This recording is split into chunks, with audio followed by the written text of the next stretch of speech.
কিয়ামতের ঘটনার উদ্বোধন হবে কিভাবে শোনেন। কিয়ামত হবে জুমাবারে, জুমার দিনে কিয়ামত হবে।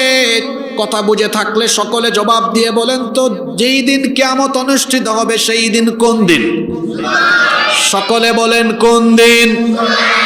সেই দিন সূর্য আর পূর্ব দিক থেকে উঠবে না। কিয়ামতের দিন সূর্য উদিত হবে পশ্চিম দিগন্ত থেকে। কিয়ামতের ঘটনার শুরু হবে সিংহায় ফুৎকার দেওয়ার মাধ্যমে। আল্লাহ একজন ফেরেশতাকে বানিয়েছেন শুধুমাত্র কিয়ামতের দিন সিংহা বাজানোর জন্য।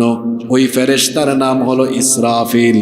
আল্লাহ তাআলা কিয়ামতের ঘটনা যেদিন ঘটাবেন সেই দিন বলবেন, ইসরাফিল তুমি তোমার সিংহার ধ্বনির কাজ শুরু করো। আল্লাহর হুকুম পাওয়ার পরে ইসরাফিল আলাইহিস সালাম সিংহায় মুঠ ফুৎকার দিবেন 2 বার। কথা বুঝে থাকলে বলেন কয়বার? প্রথমবার সিংহায় ফুৎকার দেওয়ার পরে সব পরিস্থিতি কেমনে বদলে যাবে।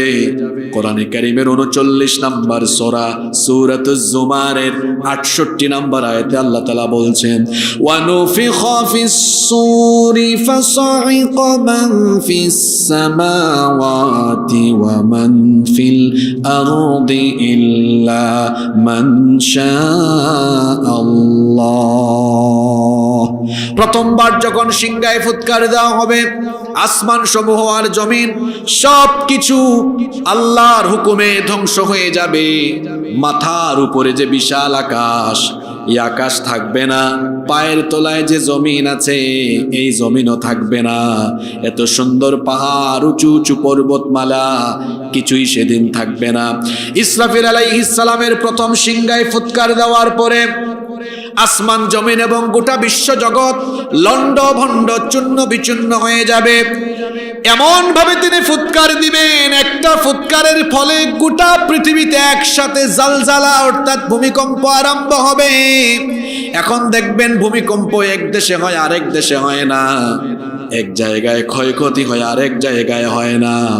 কিন্তু ইসরাফিলের প্রথম সিংহাধ্বনির পরে সারা পৃথিবী একসাথে ভয়ঙ্কর ভাবে কেঁপে উঠবে। যার হুকুমে তিনি কে? রব্বুল আলামিন কোরআনে কারীমের 22 নম্বর সূরা সূরাতুল হাজ্জের প্রথম আয়াতের জন্য বলেছেন, ইয়া আইয়ুহান নাসুত্তাকু রাব্বাকুম ইন্না যালজালাতাস সাআতি শাইউন আযীম। হে মানব জাতি, তোমরা তোমাদের রবকে ভয় করো, যেই রবের আদেশে কিয়ামতের দিন এমন এক ভয়াবহ ভূমিকম্প হবে। সেই ভূমিকম্প হবে ভয়াবহ ভূমিকম্প। ইদা জুলজিলাতিল আরদু জিলজালাহা। এক ভূমিকম্পে গোটা বিশ্বজগৎকে কাঁপিয়ে দেওয়া হবে। গোটা বিশ্বজগৎ এক ভূমিকম্পের ফলে থর থর করে কেঁপে উঠবে। এই ভূমিকম্পের ফলে কি হবে শোনেন।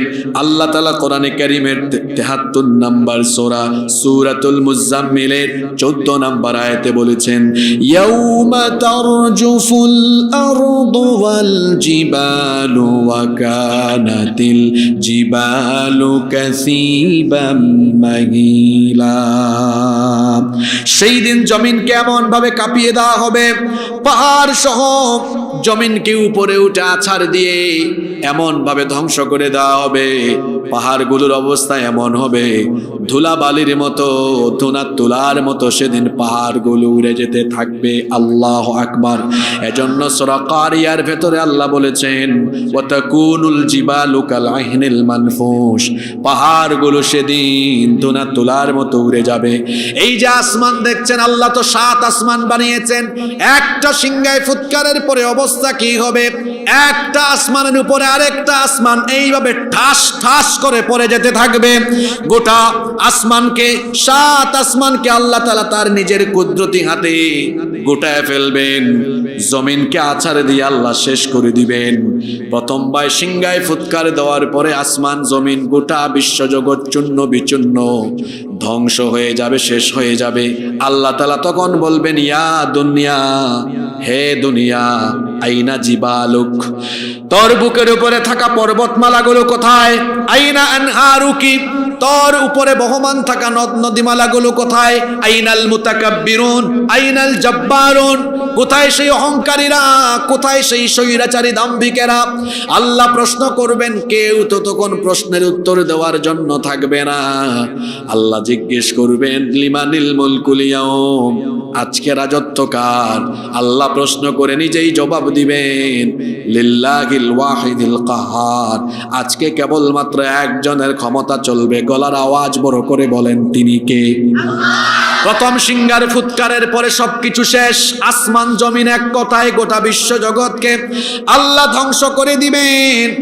এরপরে আল্লাহ তাআলা ইসরাফিল আলাইহিস সালামকে বলবেন, ইসরাফিল তুমি এবার দ্বিতীয়বার সিঙ্গায় ফুৎকার দিয়ে তোমার দায়িত্ব শেষ করো।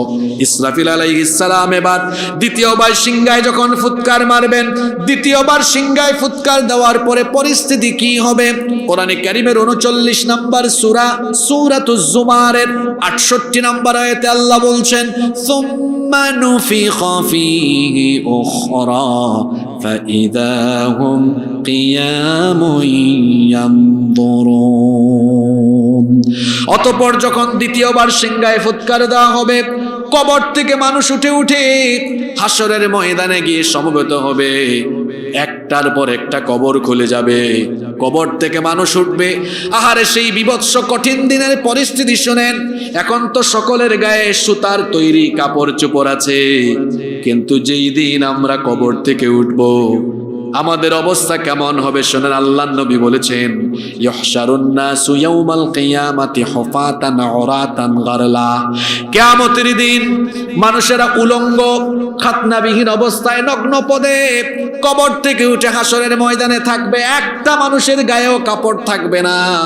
আমাদের মা উম্মুল মুমিনিন আয়েশা রাদিয়াল্লাহু আনহা বললেন, ওগো আল্লাহর নবী, যদি কিয়ামতের দিন মানুষের গায়ে কাপড় চোপড় না থাকে, আমি তো আপনার স্ত্রী আয়েশা, আমার কি লজ্জা লাগবে না? নবীজি বললেন, আয়েশা গো শোনো, দিনটা এত কঠিন হবে, 15 কোটি কিলোমিটার দূরের সূর্য মানুষের মাথার এত নিকটে আসবে, গুনাহগারদের মাথার চান্দি ফেটে মগজ উতরে উতরে গলে গলে গলে গলে বেয়ে বেয়ে পড়তে থাকবে। গুনাহগারেরা নিজের ঘামে নিজেরাই সাঁতরাবে, জিমের ছায়া ছাড়া কোনো ছায়াও থাকবে না। সেই দিন মানুষ 50,000 বছর বিচারের জন্য দাঁড়িয়ে থেকে অপেক্ষা করতে করতে এতটাই পেরেশান হবে। মানুষগুলো যে মাথাটা উপরের দিকে মানুষগুলো যে মাথাটা নিচের দিকে আল্লাহর ভয় দিয়ে রাখবে, মাথাটা উঁচা করার সাহস সেদিন তারা করতে পারবে না। আল্লাহু আকবার। এইভাবে করে খালি পায়ে নগ্ন পদে উলঙ্গ খাতনাবিহীন অবস্থায় হাসরের ময়দানে পৃথিবীর প্রথম মানুষ এবং প্রথম নবী সাইয়্যিদিনা আদম আলাইহিস সালাম থেকে নিয়ে একেবারে শেষ মানুষ পর্যন্ত সকল মানব মণ্ডলীকে আল্লাহ একত্রিত করবেন। এরপরে বিচারের মাঠে ময়দানে মাহশরে সমবেত সকল মানুষকে আল্লাহ সেদিন 2 ভাগ করে ফেলবেন। কথা বুঝে থাকলে বলেন, হাসরের ময়দানে মানুষকে আল্লাহ কয় ভাগে ভাগ করবেন? আস্তে বলবেন না, জোরে বলেন, কয় ভাগ? সেই 2 ভাগ কি কি? আল্লাহ তাআলা কোরআনে কারীমে বলছেন, ফারীকুন ফিল জান্নাতি ওয়া ফারীকুন ফিস সাঈর। একদল লোক হবে জান্নাতি, আরেক দল লোক হবে জাহান্নামী। জান্নাত আর জাহান্নাম একরকম নয়, জান্নাতি আর জাহান্নামী অধিবাসী লোকেরাও সমান নয়। এজন্য রব্বুল আলামিন কোরআনে কারীমের 59 নম্বর সূরা সূরাতুল হাসরের 20 নম্বর আয়াতে বলছেন, লা ইয়াস্তাওয়ি আসহাবুন নারি ওয়া আসহাবুল জান্নাহ, আসহাবুল জান্নাতি হুমুল ফাইজুন। জান্নাত আর জাহান্নাম একরকম নয়, জান্নাত আর জাহান্নামের অধিবাসীরাও সমান নয়। জান্নাতি যারা সফল হলো তারা, সুবহানাল্লাহ পড়বেন না? জান্নাত কেমন, জাহান্নাম কেমন, আর জান্নাতীদের স্বভাব কেমন, জান্নাতে কারা যাবে, জাহান্নামে কারা যাবে, এই বিষয়ে আজকে আমরা কোরআন সুন্নাহ থেকে কথা শুনবো ইনশাআল্লাহ। আসেন প্রথমেই জানবো জান্নাতটা কেমন হবে। আচ্ছা বলেন তো, জান্নাত কেমন হবে? আরেকজন আগেই বলে ফেলছে। পাশেই আমি আসার সময় দেখলাম সেনাবাহিনী অনেক, হয়তো ক্যাম্পও আছে, কথাও বললাম। আমি এখানে আসতেছি তারা জানলেন, বললেন হুজুর অনেক ভিতরে যাচ্ছেন, এটা একেবারে বর্ডারের সাইড, অসুবিধা নাই, আমরাও সময় পেলে আসবো, একসাথে আবার যাব। আলহামদুলিল্লাহ পড়েন। তো বলছিলাম সেনাবাহিনীর কমান্ডার কমান্ড করার আগে যদি তার সৈন্যরা গিয়ে ঝাঁপিয়ে পড়ে, বিপদ আছে না নাই? তা আপনি আগে ভাগে জবাব দিয়েন না। একজন বলছে জান্নাত ভালো হবে, ঠিক আছে, কিন্তু ভালোর চাইতেও আরো ভালো আছে না নাই? আচ্ছা জান্নাত কেমন হবে এটা কি আমরা কল্পনা করতে পারবো? স্বাভাবিক দেশ থেকে বিদেশে আমরা সফরে গেলে অবাক হয়ে যাই, এত সুন্দর সুন্দর জায়গা। জান্নাত কেমন হবে শোনেন, আল্লাহ তাআলা বলেছেন, এটা হলো হাদিসে কুদসি, আ'দাতু লিইবাদিয়াস সালিহিন মা লা আইনুন রাআত ওয়ালা উযুনুন সামিআত ওয়ালা খাতারা আলা কলবি বাশার। আমি আমার নেককার বান্দাদের জন্য জান্নাতকে কতটা ফ্যান্টাস্টিক, চমৎকার করে বানিয়েছি, এটা পৃথিবীর কোনো মানুষের কান সেই নিয়ামত কখনো শুনে নাই, এই সৌন্দর্য পৃথিবীর কোনো মানুষের চর্মচক্ষু কখনো দেখে নাই। এটা যে কত সুন্দর হতে পারে তা কোনো অন্তঃকরণ দিয়ে কেউ কখনো ভাবতেও পারে নাই। এমন অকল্পনীয়, এমন অবর্ণনীয়, এমন নয়নাভিরাম চমৎকার জান্নাত যিনি জান্নাতীদের জন্য বানিয়েছেন তিনি কে? এবার শুনেন সেই জান্নাতের পরিস্থিতি কেমন হবে, জান্নাতের আয়তনটা কত হবে। আচ্ছা আপনারা এখানে এসেছেন, আপনার বাড়ি সর্বোচ্চ কত বিঘা কিংবা কত শতক জায়গার উপরে? আমি তো জানি না আপনাদের এলাকায় কিভাবে আপনারা জায়গা জমির হিসাব করেন। আপনারা কি শতাংশ বলেন, বিঘা বলেন, না অন্য কিছু বলেন? কাঠাও বুঝেন আপনারা, তাই না? আমাদের এলাকায় কাঠা বলি আমরা, বিঘা বলি। আপনার বাড়ি বানিয়েছেন মনে করেন 2 কাঠা, 4 কাঠা, 6 কাঠা, 10 কাঠা জায়গার উপরে, কিন্তু আল্লাহ তাআলা যে জান্নাত আপনার জন্য বানিয়েছেন, এক একটা জান্নাত কত বড় হবে, কত বিশাল হবে। আল্লাহ তাআলা কি বলছেন শোনেন, কোরআনে কারীমের 3 নম্বর সূরা, সূরা আলে ইমরানের 133 নম্বর আয়াতে আল্লাহ বলছেন, ওয়াসারিউ ইলা মাগফিরাতিন মির রাব্বিকুম ওয়া জান্নাতিন আরদুহাস সামাওয়াতু ওয়াল আরদু উইদ্দাত লিল মুত্তাকিন। তোমরা তোমাদের রবের ক্ষমা আর সেই জান্নাতের দিকে অগ্রসর হও, যেই জান্নাতকে আল্লাহ তাআলা তোমাদের জন্য 1টা 2টা আসমান নয়, 7 আসমান আর জমিন যত বড় তার চাইতেও এক একটা বড় বড় জান্নাত তোমাদের জন্য বানিয়েছেন কে? একেবারে লোয়ার ক্লাস, সর্বনিম্ন মর্যাদার জান্নাতে যিনি হবেন, লাস্টে ফাইনালি যে ব্যক্তি সবার শেষে জান্নাতে ঢুকবে, সর্বশেষ যে ব্যক্তি জান্নাতে যাবে, ওই ব্যক্তিকেও আল্লাহ কত বড় জান্নাত দিবেন শুনেন। তার মানে হলো ওই ব্যক্তির পরে আর কেউ জান্নাতে ঢুকবে।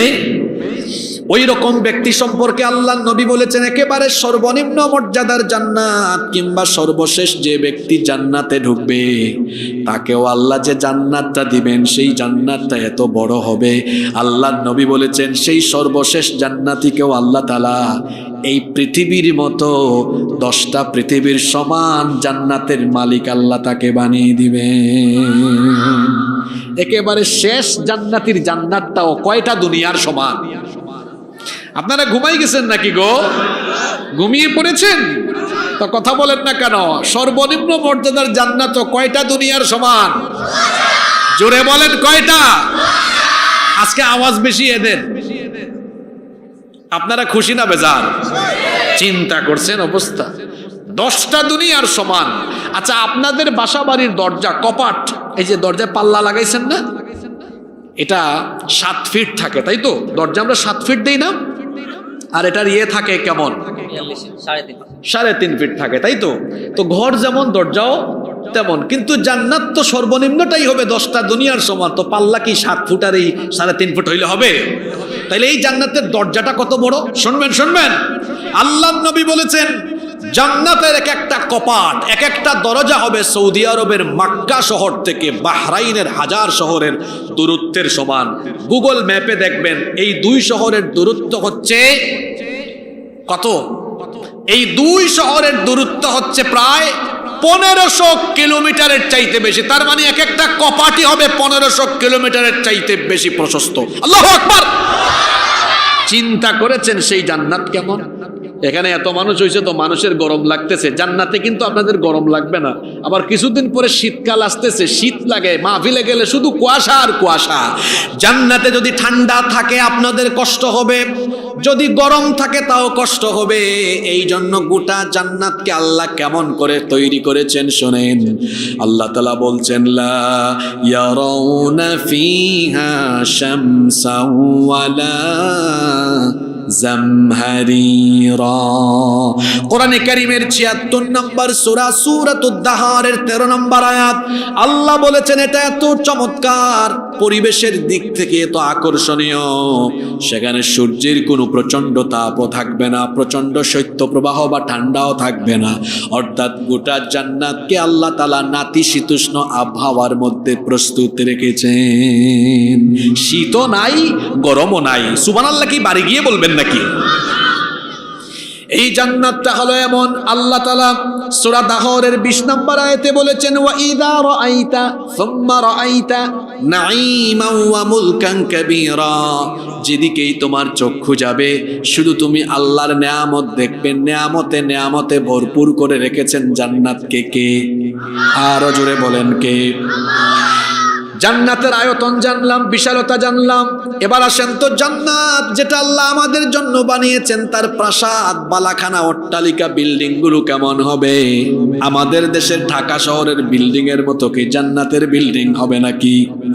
তাহলে কি লন্ডন, আমেরিকা, ইউরোপ কিংবা সুইজারল্যান্ড বা পৃথিবীর সুন্দর সুন্দর দেশের বিল্ডিং এর মতো জান্নাতের বিল্ডিং হবে নাকি? তাহলে জান্নাতের সেই বিল্ডিং গুলো কেমন হবে শোনেন। আল্লাহ বলেছেন, আল্লাহর নবী বলেছেন লিবনাতুম মিন ফিদ্দাহ ওয়া লিবনাতুম মিন যাহাব ওয়া মিলাতুহাল মিসকুল আযফার ওয়া হাসবাউহাল লুলু ওয়াল ইয়াকুত ওয়া তুরবাতুহাজ জাফরান। জান্নাতের বিল্ডিং গুলোর যে দেয়াল আছে, এই দেয়ালের মধ্যে স্বর্ণ আর রৌপ্যের ইটের গাঁথনি দিয়ে দেয়ালকে প্রস্তুত করা হয়েছে। সুবহানাল্লাহ। আবার সিমেন্ট আর বালু হচ্ছে মেশকের সুগন্ধি যুক্ত। আর যে ফ্লোর আছে জান্নাতের ফ্লোরে ইটালিয়ান কোনো টাইলস নয়, আল্লাহ বলেছেন জাফরান দিয়ে ফ্লোর গুলোকে প্রস্তুত করা হয়েছে। কি চমৎকার, কতটা অ্যাট্রাকটিভ, কতটা অ্যামেজিং হবে মানুষ কল্পনাও করতে পারবে না। আল্লাহু আকবার। এই হলো জান্নাতের সৌন্দর্য। জান্নাতীরা যখন জান্নাতে ঢুকবে, সবুজ সবুজ গালিচার মধ্যে সুউচ্চ আসনে হেলান দিয়ে দিয়ে জান্নাতের সৌন্দর্য তারা অবলোকন করবে। চতুর্দিকে সৌন্দর্য, সেখানে ঝর্ণাধারা বহমান থাকবে, চতুর্দিকে শুধু নিয়ামত আর নিয়ামত থাকবে। অপরদিকে জাহান্নামের পরিস্থিতি কেমন হবে, এটাকে আল্লাহ কত ভয়াবহ করে প্রস্তুত করেছেন এবার শোনেন। কোরআনে কারীমের ৭৮ নম্বর সূরা সূরাতুন নাবায়ের ২১ নম্বর আয়াত থেকে আল্লাহ বলছেন ইন্না জাহান্নামা কানাত মিরসাদা লিত্তাগিনা মাআবাল লাবিসিনা ফিহা আহকাবা। নামাজ কিভাবে ছাড়েন আমাকে বলেন? সুদ, ঘুষ, অন্যায়, অপরাধ, জুলুম, পাপ কিভাবে করেন? এই জাহান্নাম কত ভয়ঙ্কর চিন্তা করেন। আল্লাহ বলেছেন ইন্না জাহান্নামা কানাত মিরসাদা। নিশ্চয়ই জাহান্নাম একটা ভয়ঙ্কর ঘাঁটি, একটা বিরাট ফাঁদ। লিত্তাগিনা মাআবা। এখানে কারা যাবে? যারা আল্লাহর দেওয়া সীমাকে ক্রস করে সীমা লঙ্ঘনকারী হয়, আল্লাহর বিধানের বিপরীত জীবন যাপন করে, এটা হলো তাদের আবাসস্থল। লাবিসিনা ফিহা আহকাবা। এই জাহান্নামীরা সেখানে গেলে পরে তাদেরকে আর বের করা হবে না, তথায় তারা চিরকাল অবস্থান করবে। আর এটা এত ভয়াবহ জায়গা, আল্লাহর নবী বলেছেন জাহান্নামের গভীরতা এমন, লাউ আন্না হিজরান ইউকযাফু বিহি ফি জাহান্নাম হাওয়া ৭০ খরিফা ক্বাবলা আন ইয়াবলুগা কারুহা। আল্লাহর নবী বলেছেন যদি জাহান্নামের মুখে একটা পাথর নিক্ষেপ করা হয়, সেই পাথরটা জাহান্নামের তলদেশ স্পর্শ করতে ৭০ বছর সময় লেগে যায়। একজন সুবহানাল্লাহ পড়ছে, এখানে সুবহানাল্লাহ হবে না আল্লাহু আকবার হবে। এই যে দেখেন আমার দিকে তাকান, টিস্যুকে মুড়ায় ফেললাম, এটা এখানে ফেললাম, কত সময় লাগছে? ১ সেকেন্ড। টিস্যু ভারী না পাতলা? মনে রাখবেন, উপর থেকে কোনো বস্তু নিচে ফেললে সেটা ভারী হলে দ্রুত পড়ে, পাতলা হলে ধীরে ধীরে পড়ে। এই টিস্যু পড়তে সময় লাগছে যত বেশি, এই মাইক্রোফোন ফেললে সময় লাগবে তার চেয়ে বেশি না কম? আরো কম। পাথর দেখেন, জাহান্নামের দৃষ্টান্ত দিতে গিয়ে, এর পরিস্থিতি বোঝাতে গিয়ে নবীজি বলেছেন, জাহান্নামের মুখে একটা পাথর ফেললে এটা জাহান্নামের তলদেশ স্পর্শ করতে কত বছর সময় লাগে? আল্লাহু আকবার! কত বছর? চিন্তা করেছেন এর গভীরতা কেমন? কি করে নামাজ ছাড়েন, কি করে গুনাহ করেন, কি করে অপরাধ করেন, মা বোনেরা কি করে বেপরদায় বের হন, কেমনে স্বামীর আনুগত্যের বিপরীতে যান। খবরদার, এটা বড় ভয়াবহ জায়গা জাহান্নাম, এত ভয়াবহ জায়গা। কিয়ামতের দিন জাহান্নামকে এমন ভাবে টেনে আনা হবে, জাহান্নামের 70,000 লাগাম থাকবে। কথা বুঝে থাকলে পুরুষ মানুষের মতো জবাব দিয়ে বলেন দেখি, জাহান্নামের কত হাজার লাগাম থাকবে? পিছনের মানুষের কি হয়েছে? আমি সিলেট থেকে আসলাম এত দূরে, আমার তো এনার্জি এখনো ঠিক আছে, আর আমাদের এনার্জি সব সময় থাকে। হযরত শাহজালাল রহমতুল্লাহ আলাইহির এলাকার মানুষ তো, তা আপনি তো 2-4-5 কিলো 10-15 কিলো দূর থেকে আসছেন, আপনার মুখ দিয়ে আওয়াজ বেরোয় না কেন? জাহান্নামের কত হাজার লাগাম থাকবে? 70,000। কত হাজার? প্রত্যেকটা লাগামে ফেরেশতা নিয়োগ করা হবে 70,000। একটা লাগামে না সব লাগামে? একটাই কত? 70,000। দেখি আম খাইয়া মেধা বানাইছেন কেমন, ঝটপট উত্তর দেন। 70,000 লাগাম গুণ প্রতিটাতে 70,000, তাহলে 70,000 গুণ 70,000, ঝটপট বলেন দেখি কত? ম্যাথমেটিক্সের কোনো সান নাই? 490 কোটি। 400। জাহান্নামটা কত ভয়াবহ চিন্তা করেন। শুধু জাহান্নামকে নিয়ন্ত্রণে আল্লাহ 490 কোটি ফেরেশতা নিয়োগ করেছেন। আল্লাহু আকবার!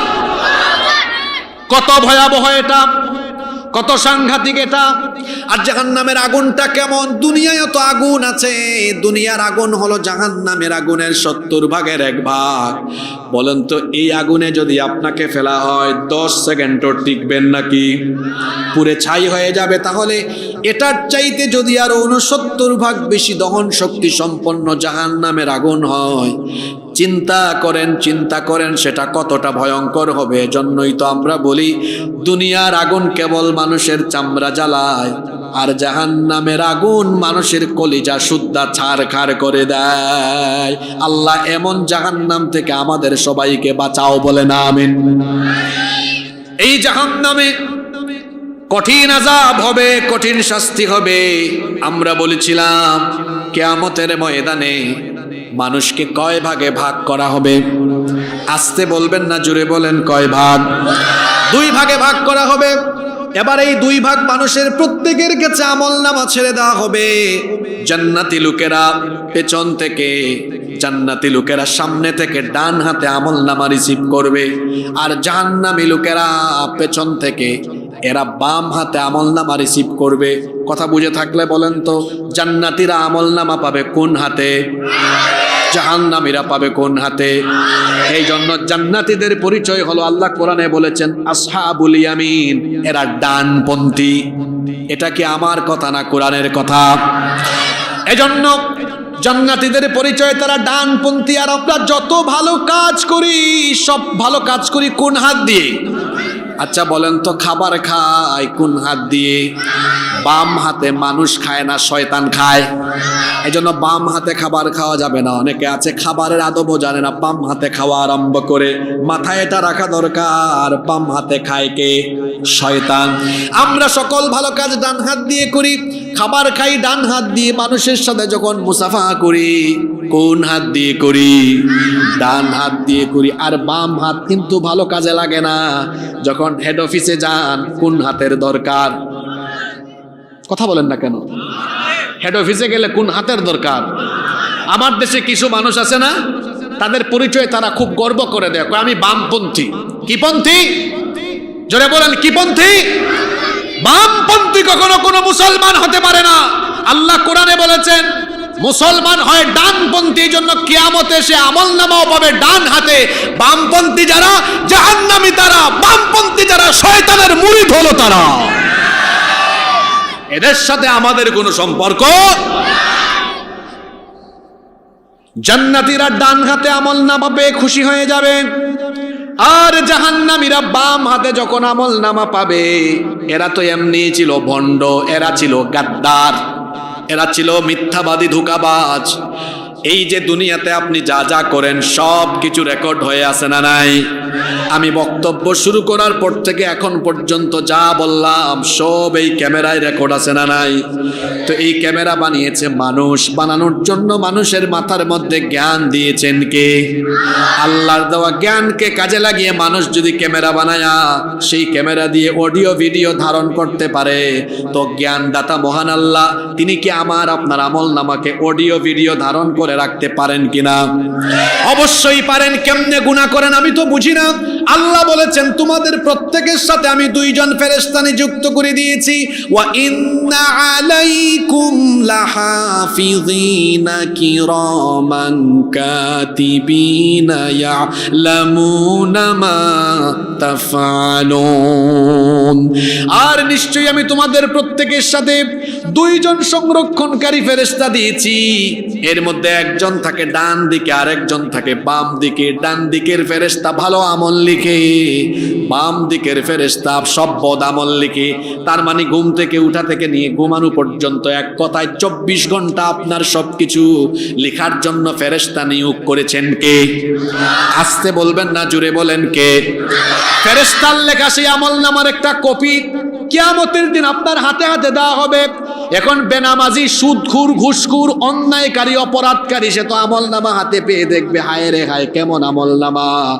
লা ইউগাদিরু সগীরাতান ওয়ালা কাবীরাতান ইল্লা আহসাহা। ছোট বড় কোনো কাজ এখানে বাদ নাই, সবই আছে না নাই? এখন দেখতেছে হেদের চুরি করছে, বাটপারি করছে, গুনাহ করছে, সব গুনাহ লেখা আছে। এখন বাঁচবে কেমনে? আল্লাহকে বলবে, আল্লাহ কি ব্যাপার, এই আমলনামাটা এটা আমার না, সম্ভবত ভুল করে আরেকজনেরটা আমার হাতে দিয়ে দেওয়া হয়েছে। কথা শুনতেছেন আপনারা? এটা বলার পরে বাঁচার কোনো উপায় আছে নাকি? আল্লাহ বলবেন এটা তো তোমার কাছে নকল কপি, ফটোকপি দিয়েছে, আসল কপি ফেরেশতার কাছে আছে। ফেরেশতারা দেখি তো আসল কপিটা দেখাও। এবার বলেন তো আসল কপির সাথে ফটোকপি মিলবে কি মিলবে না? এই গাদ্দার তখন বলবে, আল্লাহ এগুলো আমি করি নাই, সব তোমার ফেরেশতা বানায়া বানায়া লিখে দিয়েছে আমার বিরুদ্ধে। এগুলো আমি করি নাই, সব ফেরেশতা কি করেছে? বানায়া রিপোর্ট করেছে। আমার দেশে হলুদ সাংবাদিকতা আছে না? হলুদ সাংবাদিকতা মানে বুঝেন? মানে ঘটনা ঘটে একটা, বলে হয় একটা, বলে এরকম আমার দেশে নাই তো, অহরহ আছে। ঘটনা হয় একভাবে, লিখে বা প্রচার করে আরেকভাবে। আমার দেশে যদি আইন শৃঙ্খলা আর মিডিয়া বিভাগটা শক্তিশালী ভূমিকায় রাখতো, আমার মনে হয় আমার দেশে অন্যায় অবিচার এত বেশি হতো না। এই যে দেখুন, 2 দিন আগে ঢাকা বিমানবন্দরে আমি যখন এয়ারপোর্ট দিয়ে আসতেছিলাম, এয়ারপোর্টে আমার নিজের চোখে দেখে আসলাম, আরে এত ক্ষয়ক্ষতি হয়েছে, হাজার হাজার কোটি টাকার ক্ষতি হয়েছে। কত মানুষ এখন পথে বসে যাবে, কত মানুষ পথে বসে যাবে, দেশের কত বড় ক্ষতি হয়ে গেল। আপনারা বলেন তো, এয়ারপোর্টের মতো গুরুত্বপূর্ণ জায়গায় সিসি ক্যামেরা আছে না নাই? গোয়েন্দা বাহিনীর কাছে কি তথ্য আসে নাই? আর তাছাড়া আগুন কি শুরু থেকেই বড় হয়ে লাগে, না আগে অল্প জায়গায় আগুন লাগে? তো এয়ারপোর্টের মতো গুরুত্বপূর্ণ স্থাপনায় সেখানে ফায়ার সার্ভিস কিংবা যারা পানি দিয়ে আগুন নিয়ন্ত্রণ করে তাদেরকে আসতে এত লেট হয় কেন? একটা ভিডিও কিন্তু ভাইরাল হয়েছে, আপনারা দেখছেন কিনা? কয় স্যার আমরা সেফ জায়গায় আছি। এই উপরের স্যার কারা? এই উপরের স্যার বা কারা? আর কাদেরই হুকুমে বা দেশে অস্থিতিশীল পরিস্থিতি তৈরি করা হয়, এটা আইন শৃঙ্খলা বাহিনীকে অবশ্যই খুঁজে বের করতে হবে, অবশ্যই খুঁজে বের করতে হবে। এর প্রভাব কি পড়তে পারে জানেন? এমনি আমার দেশের গরিব মানুষ খাইতে পারে না, এর প্রভাব পড়তে পারে এবং আগামীতে নিত্য প্রয়োজনীয় পণ্যের দাম আরো বাড়তে পারে। আগুন কি এক জায়গায় লাগছে? দেখেন মিরপুরে আগুন লেগেছে, এর আগে চট্টগ্রামে ইপিজেটে আগুন লেগেছে, তার মানে আগুন সন্ত্রাসী, এরা সব একই সুতায় গাঁথা। এদেরকে খুঁজে বের করে অবশ্যই দৃষ্টান্তমূলক শাস্তির আওতায় আনতে হবে। সম্মানিত উপস্থিতি, আমি বলছিলাম জাহান্নামীরা হাতে আমলনামা দেখবে, দেখে বলবে আল্লাহ এটা আমার না।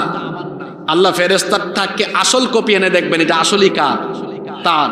এবার বলবে এইগুলো আমি করি নাই, সব ফেরেশতা কি করেছে, বানাই বানাই লিখেছে। এবার আল্লাহ প্রমাণ করতে পারবেন না? জোরে বলেন পারবেন কিনা? ওয়া কুল্লু ইনসানিন আলজামনাহু তাইরাহু ফি উনুকিহি, আল্লাহ কোরআনে বলেছেন সকলের এই যে ঘাড়ের মধ্যে রেকর্ডার ঝুলাইয়া দিয়েছি, যা করো বলো সব রেকর্ড হয়ে আছে। আল্লাহর দেওয়া জ্ঞান ব্যবহার করে ক্যামেরা বানাইছে। আল্লাহ বুঝি আমার আপনার সব কর্মকাণ্ড অডিও ভিডিও রাখতে পারেন না? জোরে বলেন পারেন কিনা? আল্লাহ বলবেন এই বেঈমানের, এই গাদ্দারের, এই জাহান্নামীর সারা জীবনের আমলনামা এবার হাসরের মাঠে সবার সামনে ভিডিও ফাঁস করো। লজ্জায় পড়ে যাবে, দেখবে রাতের বেলা কোন আকাম করছে আর দিনের বেলা কোন আকাম করছে, সব আকাম ফাঁস হয়ে যাবে। এবার বলেন তো আর তার বাঁচার উপায় আছে? কিন্তু এরপরে হয়ে বলবে আল্লাহ এটা অরিজিনাল ভিডিও না, এটা এডিট হয়ে গেছে। কি হয়ে গেছে? এবার আল্লাহর কাছে আর প্রমাণ করার জিনিস নাই তো। আল্লাহর বিচার বড় সাংঘাতিক। আল্লাহ বলবেন এই গাদ্দারের জবানে তালা লাগিয়ে দাও। আল্লাহ কোরআনে বলেছেন আল ইয়াউমা নাখতিমু আলা আফওয়াহিহিম ওয়া তুকাল্লিমুনা আইদিহিম ওয়া তাশহাদু আরজুলুহুম বিমা কানু ইয়াকসিবুন।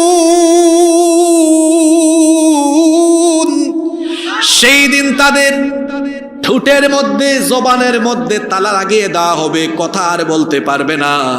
এবার দেখা যাবে তার হাত, তার পা কথা বলতে থাকবে। হাত পা যিনি সৃষ্টি করেছেন তার হুকুমে হাত পা কথা বলতে পারে কিনা? এই হাত এবার কথা বলবে, আল্লাহ তোমার এই বান্দা তার এই হাত দিয়ে এই পাপ করেছে। মোবাইল ফোন হাতে নিয়ে এসে গুগল শরীফে, ইউটিউব শরীফে গিয়ে আজে বাজে ভিডিও স্ক্রল করেছে। হাতের আঙ্গুল সাক্ষ্য দিবে কার কাছে? অযুবক ভাইয়েরা খবরদার, মোবাইলের ফিতনায় পড়ে জীবনকে শেষ করে দিও না। বর্তমান জামানার যত ফিতনা আছে তার মধ্যে ভয়াবহ ফিতনা হলো মোবাইলের ফিতনা। কারণ এই ফিতনায় পড়লে এই একটা উপকরণ আপনার চরিত্রকে ধ্বংস করে দেওয়ার জন্য আজকে যথেষ্ট। ঠিক না বেঠিক? এই হাত কথা বলবে। যারা পত্রিকায় হাতের মধ্যে কলম নিয়ে উল্টা পাল্টা রিপোর্ট করেছে তার হাত কথা বলবে। যারা হাত দিয়ে মানুষের উপর জুলুম করেছে, যারা এই হাত দিয়ে চাঁদাবাজি করেছে, ডাকাতি করেছে, চুরি করেছে, টেন্ডারবাজি করেছে, এই হাতের সব অপকর্ম হাত ফাঁস করে দিবে কার কাছে? আরো জোরে বলেন কার কাছে?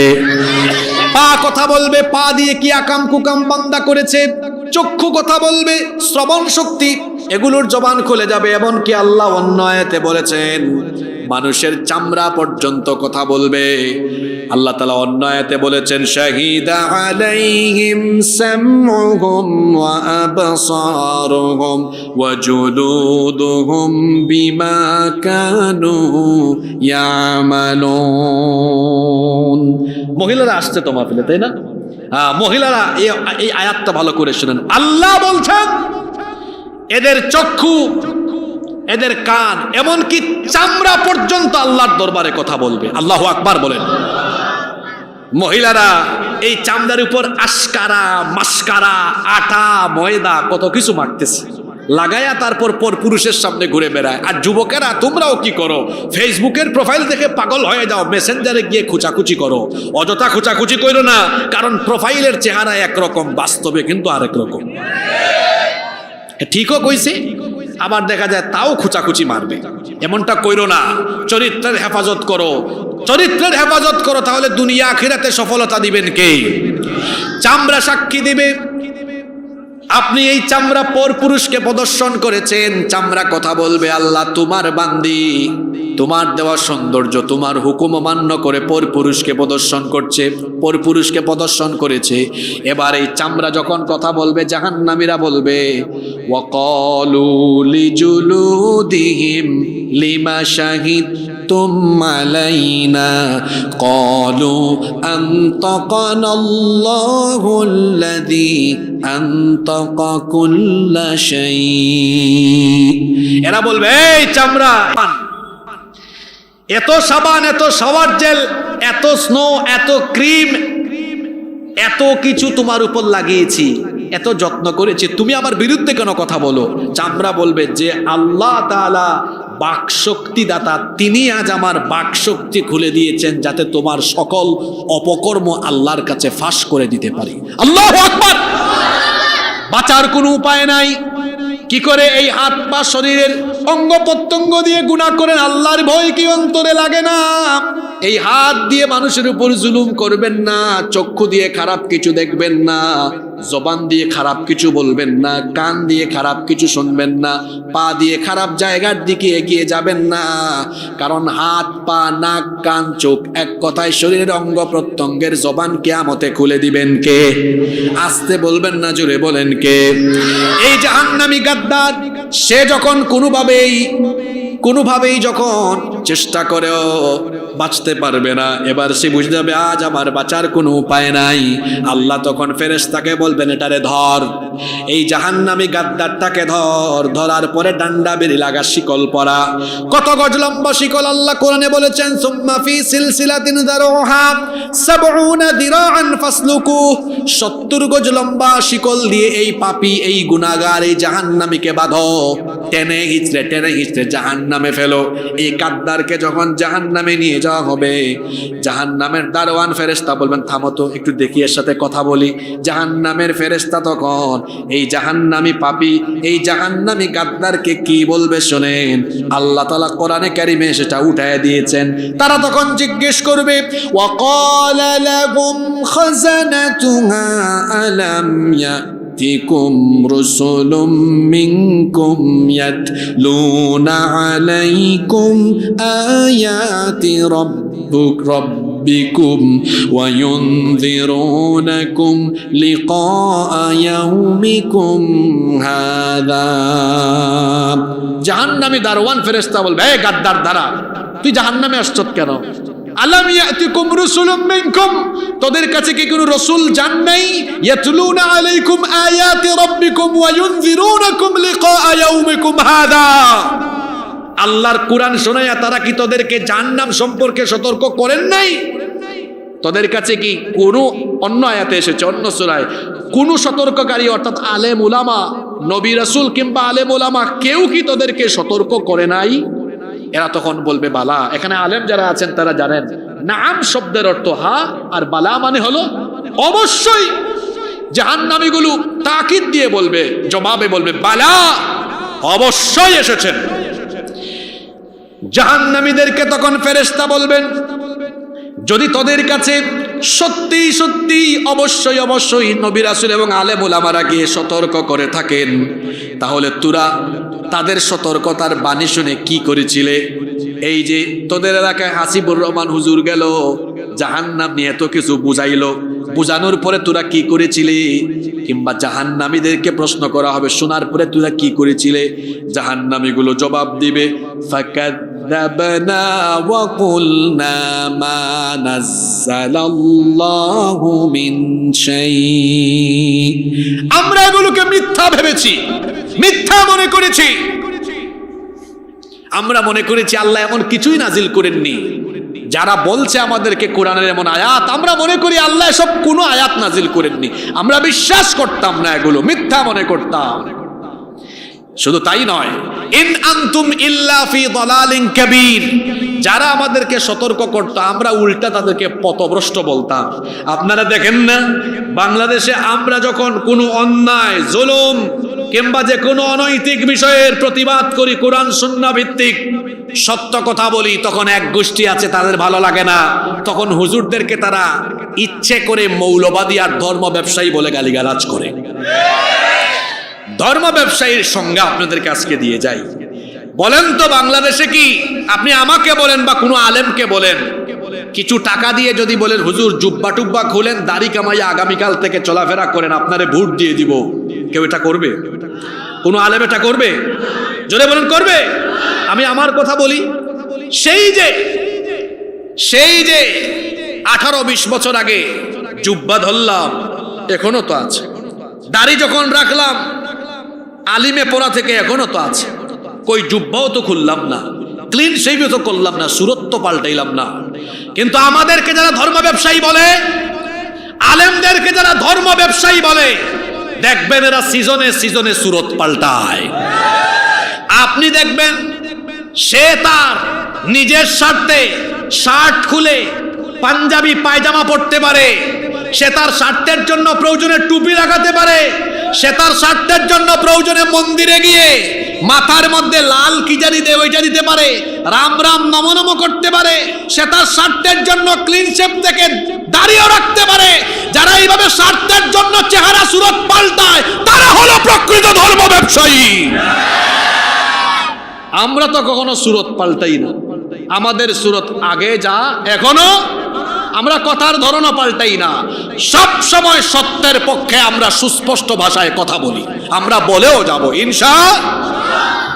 সম্মানিত উপস্থিতি, আমি বলছিলাম এরা বলবে আমাদেরকে সতর্ক করা হয়েছিল, কিন্তু আমরা তো তাদের কথা শুনি নাই। বলা হবে কিলা দুখুলু আবওয়াবা জাহান্নাম, এই গাদ্দারদের জন্য জাহান্নামের ডোর ওপেন করো, জাহান্নামের দরজা ওপেন করে দাও, তাদেরকে জাহান্নামে ঢুকিয়ে দেওয়া হবে। জাহান্নামে ঢুকানোর সময় বলা হবে তাদেরকে জাহান্নামের পোশাক পরাও। জাহান্নামের কি কষ্ট হচ্ছে নাকি আপনাদের? জবাব দেন না কেন? জাহান্নামে কি পরানো হবে? এইরকম আরামদায়ক পোশাক নাকি? তো জাহান্নামের পোশাকটা কেমন হবে শোনেন। আল্লাহ বলছেন ফাল্লাযীনা কাফারু কুত্তিআত লাহুম সিয়াবুম মিন নার, আগুনের তৈরি পোশাক। কথা বুঝে থাকলে জুড়ে বলেন কিসের তৈরি? এখন আপনাদের গায়ে কিসের তৈরি পোশাক? সুতার তৈরি। কিন্তু জাহান্নামীদের পোশাক হবে কিসের তৈরি? বলেন তো দেখি। আগুনের তৈরি পোশাক পরালে চামড়া থাকবে না জ্বলে যাবে? তো জাহান্নামীরা ভাববে একবার জ্বলে গেছে শেষ, আল্লাহর শাস্তি দিবেন না। এত সোজা নয়। আল্লাহ অন্য আয়াতে বলেছেন কুল্লামা নাদিজাত জুলুদুহুম বাদদালনাহুম জুলুদান গায়রাহা লিয়াযুকুল আযাব। চামড়া যখন পুড়ে যাবে, জ্বলে যাবে, সেখানে আবার নতুন চামড়া লাগিয়ে দেওয়া হবে। এইভাবে করে শাস্তির পর শাস্তি চলতে থাকবে। শুধু তাই নয়, আল্লাহ তাআলা আরো বলেছেন ইউসাব্বু মিন ফাওকি রুউসিহিমুল হামিম, তার মাথার উপর থেকে জাহান্নামের ফুটন্ত গরম পানি ঢেলে দেওয়া হবে, যার ফলে তার শরীরের চামড়া তো জ্বলবেই, তার পাশাপাশি আল্লাহ বলেছেন ইউসহারু বিহি মা ফি বুতুনিহিম ওয়াল জুলুদ, পেটের ভিতরের নাড়ি ভুঁড়ি পর্যন্ত সব কিছু জ্বলে পুড়ে ছারখার হয়ে যাবে। শুধু তাই নয়, আল্লাহ বলেছেন ওয়ালাহুম মাকামিউ মিন হাদিদ, লোহার তৈরি ডান্ডা বা মুগুর। আপনারা আপনাদের এলাকায় লাঠিকে কি বলেন? লাঠি তো বলেন, কিন্তু এটা হবে লোহার তৈরি। এই লোহার তৈরি লাঠি দিয়ে জাহান্নামীদেরকে পেটানো হবে। এগুলো এমন এমন এমন শক্তিশালী ফেরেশতা পিটাবে। হাদিসে এসেছে ফেরেশতারা যদি লাঠি দিয়ে উহুদ পাহাড়ে আঘাত করে মুহূর্তেই উহুদ পাহাড় ধুলাবালি হয়ে উড়ে যাবে। আল্লাহু আকবার। এইরকম ভয়ঙ্কর টাইপসের ফেরেশতারা লোহার তৈরি লাঠি দিয়ে জাহান্নামীদেরকে পেটাতে থাকবে। জাহান্নামীরা পিটা পিটা খেয়ে খেয়ে অস্থির হয়ে চিৎকার করবে, আল্লাহ এই জাহান্নাম থেকে আমাদেরকে বাঁচাও, জাহান্নাম থেকে আমাদেরকে বের করো। আল্লাহ বের করবেন না, ফেরেশতাকে বলবেন আরো পিটা, আরো আযাব দে। আযাবে আযাবে অস্থির হয়ে পিপাসায় এরা কাতর হয়ে যাবে, বলবে আল্লাহ একটু পানি ভিক্ষা দাও, ক্ষুধায় মরে যাচ্ছে, আল্লাহ একটু খাবার দাও। আল্লাহ এবার ফেরেশতাদেরকে বলবেন এরে একটু খাওয়া, এরে একটু পান করা। এই খাবার স্বাভাবিক খাবার নয়, এই পানি স্বাভাবিক পানীয় নয়। আল্লাহ বলছেন লা ইয়াযুকুনা ফিহা বারদাহু ওয়ালা শারাবা ইল্লা হামিমান ওয়া গাসসাকা। সেখানে তাদেরকে ঠান্ডা বা সুপীয় কোনো পানি দেওয়া হবে না, বরং উত্তপ্ত ফুটন্ত গরম পানি। আর শরীরে ঘা হলে যে পুঁজ বের হয়, এই পুঁজ দেওয়া হবে। আপনাদের এলাকায় আপনারা পুঁজ বলেন নাকি? এই পুঁজ দেওয়া হবে এবং জাহান্নামের ফুটন্ত গরম পানি দেওয়া হবে। অন্য আয়াতে আল্লাহ বলেছেন তুসকা মিন আইনিন আনিয়া, ফুটন্ত প্রসবন থেকে তাদেরকে পানীয় দেওয়া হবে। আর কেমন খাবার আল্লাহ বলেছেন ইন্না শাজারাতাজ যাক্কুম তাআমুল আথিমি কাল মুহলি ইয়াগলি ফিল বুতুনি কাগালিল হামিম। আল্লাহ বলেছেন যাক্কুম নামক নিকৃষ্ট বৃক্ষ থেকে খাবার দেওয়া হবে। এটা খেলে পরে উদর একদম উপরের দিকে উঠে যেতে থাকবে, এমন অবস্থা হবে। আবার অন্য আয়াতে আল্লাহ বলেছেন এদেরকে এমন এমন খাবার দেওয়া হবে যেটা খেলে পরে তাদের গলায় আটকে যাবে। কাঁটাযুক্ত ঘাস দেওয়া হবে। গরু ছাগলও তো ভালো ঘাস খায়, কিন্তু জাহান্নামে গরু ছাগলের চেয়েও খারাপ, এই জন্য তারে দেওয়া হবে কাঁটাযুক্ত ঘাস। এই খাবার তার পুষ্টিও যোগাবে না, লা ইউসমিনু ওয়ালা ইউগনি মিন জু, তার ক্ষুধা নিবারণ করবে না, এমনকি তার পুষ্টিও নিবারণ হবে না। যখন জাহান্নামীরা খাবার আর পানীয় চেয়েও পাবে না, তখন এরা জান্নাতের দিকে তাকাবে, তাকায়া দেখবে জান্নাতীরা বড় আরামে আছে। আরামে এসে তারা বিভিন্ন ধরনের খাবার দাবার, পানীয় আর রিজিক পাচ্ছে। তখন জাহান্নামীরা জান্নাতীদের কাছে সেদিন ভিক্ষা চাইতে যাবে। তারা সেদিন জাহান্নামীরা জান্নাতীদেরকে গিয়ে কি বলবে? আল্লাহ কোরআনে তুলে দিয়েছেন ওয়ানাদা আসহাবুন নারি ওয়া আসহাবাল জান্নাতি আন আফিদু আলাইনা মিনাল মাই আও মিম্মা রাযাকাকুমুল্লাহ। জাহান্নামীরা গিয়ে বলবে হে জান্নাতি ভাইয়েরা, তোমাদেরকে আল্লাহ তাআলা কত না যার নিয়ামত দিয়েছেন, তোমাদেরকে যে রিজিক দেওয়া হয়েছে সেখান থেকে কিছু খাবার পানীয় বা রিজিক আমাদেরকে দাও। আমরা তো অবস্থা খারাপ, আমরা অবস্থা খারাপ, এখানে আযাবে আর নির্যাতনে আমাদের অবস্থা একদম শেষ। জাহান্নামীরা যখন জান্নাতীদের কাছে খাবার আর পানীয় ভিক্ষা চাইবে, জান্নাতি লোকেরা তখন জাহান্নামীদেরকে জবাবে বলবে ক্বালু ইন্নাল্লাহা হাররামাহুমা আলাল কাফিরিন।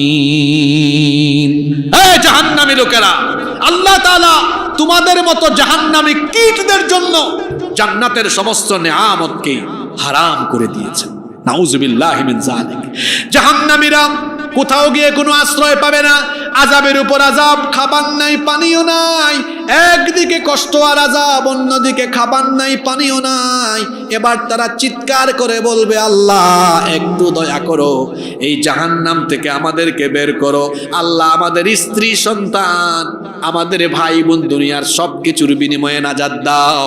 আল্লাহ বলেছেন ইয়াওয়াদ্দুল মুজরিমু লাউ ইয়াফতাদি মিন আযাবি ইয়াউমাইযিম বিবানি ওয়া সাহিবাতিহি ওয়া আখি ওয়া ফাসিলাতিহি আল্লাতী তুওয়িহি ওয়া মান ফিল আরদি জামিআন সুম্মা ইউনজি। তারা জাহান্নাম থেকে বাঁচার জন্য সন্তান, স্ত্রী, ভাই, এমনকি দুনিয়ার সব কিছুর বিনিময়ে জাহান্নাম থেকে বাঁচতে চাইবে। কিন্তু আল্লাহ বলেছেন ফালিয়াউমা লা ইউখাযু মিনকুম ফিদিয়া ওয়ালা মিনাল্লাযীনা কাফারু মাওয়াকুমুন নারু হিয়া মাওলাকুম ওয়া বিসাল মাসীর। কোনো হাদিয়া তোফা গ্রহণ করা হবে না, কোনো কিছুর বিনিময়ে তাদেরকে জাহান্নাম থেকে মুক্তি দেওয়া হবে না। এবার জাহান্নামীরা তখন বলবে রব্বানা আখরিজনা না'মাল সালিহান গায়রাল্লাযী কুন্না না'মাল। এই আয়াতটা মনোযোগ দিয়ে শুনুন, খুব ভয়াবহ আয়াত এটা। জাহান্নামীরা এবার বলবে আল্লাহ তাহলে একটা কাজ করো, দয়া করে জাহান্নাম থেকে বের করে আবার দুনিয়ায় পাঠাও। এবার যদি দুনিয়ায় পাঠাও আর গুনাহ করব না, আর নামাজ ছাড়বো না, আর পাপই করব না। আল্লাহ বলবেন এই বাটপার, আওয়ালাম নুআম্মিরকুম, তোরে কি আমি হায়াত দেই নাই? আওয়ালাম নুআম্মিরকুম, তোমাকে কি আমি জীবন দেই নাই? এত লম্বা হায়াত, 25, 26 বছর, 30, 40, 50, 60, 70, 80 বছর হায়াত পেয়েও তুমি আমার ইবাদত করো নাই। এখন বলতেছ আল্লাহ আবার পাঠাও। তোরে আবার পাঠাইলে তুই যে কি করবি এটা আমি ভালো করেই জানি। যে সময় চলে যায় এই সময় ফিরে আসে না ভাই। দেখি বুঝে শুনে জবাব দেন তো, সম্পদ গুরুত্বপূর্ণ না সময় গুরুত্বপূর্ণ? সময় গুরুত্বপূর্ণ।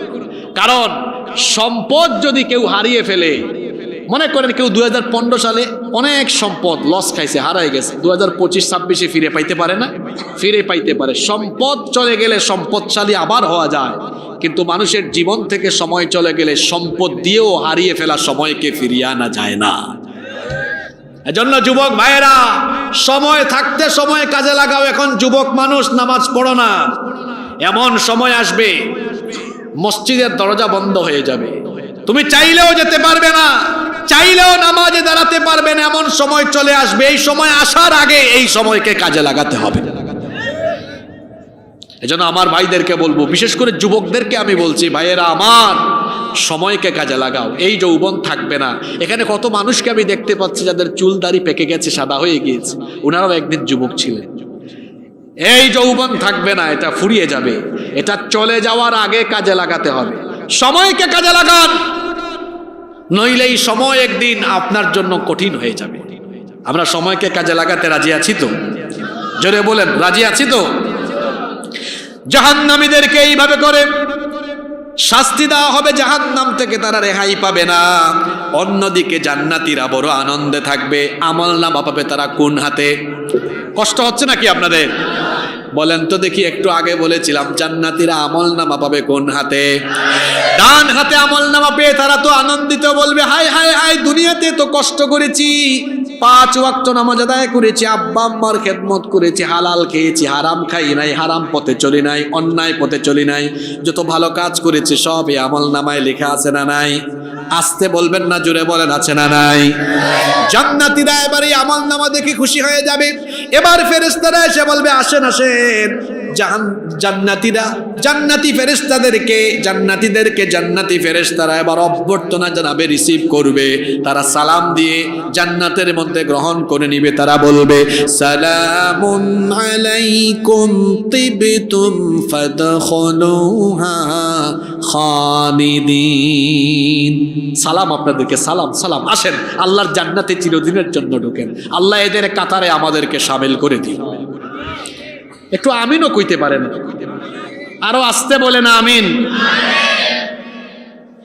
জান্নাতীরা যখন জান্নাতে ঢুকবে, অন্য একটা হাদিস আমার মনে পড়ে গেল, আল্লাহর নবী বলেছেন জান্নাত এখান থেকে 40 বছরের দূরত্ব।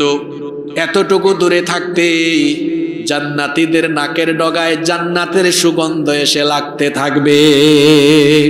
জান্নাতীরা জান্নাতে ঢুকেই আল্লাহর শুকরিয়া আদায় করে বলবে ওয়াকালুল হামদুলিল্লাহিল্লাযী সাদাকানা ওয়া'দাহু ওয়া আওরাসানাল আরদা নাতাবাওয়াউ মিনাল জান্নাতি হাইথু নাশা ফানি'মা আজরুল আমিলিন।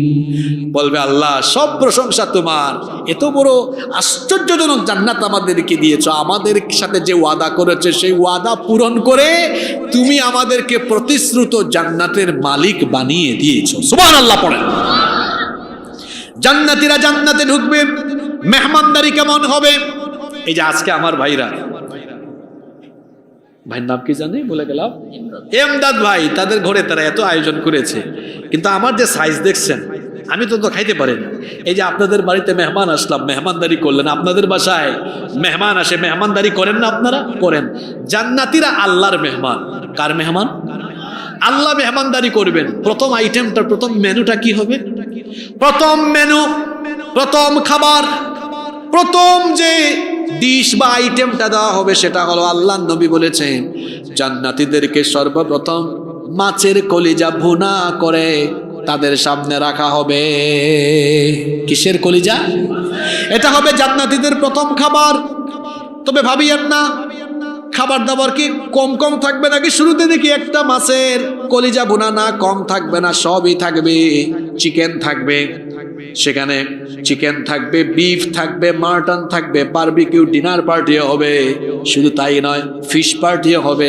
তাই নয় শুধু, সেখানে আবার পাখির গোশত থাকবে, ওয়ালাহ মিন তাইরিম মিম্মা ইয়াশতাহুন।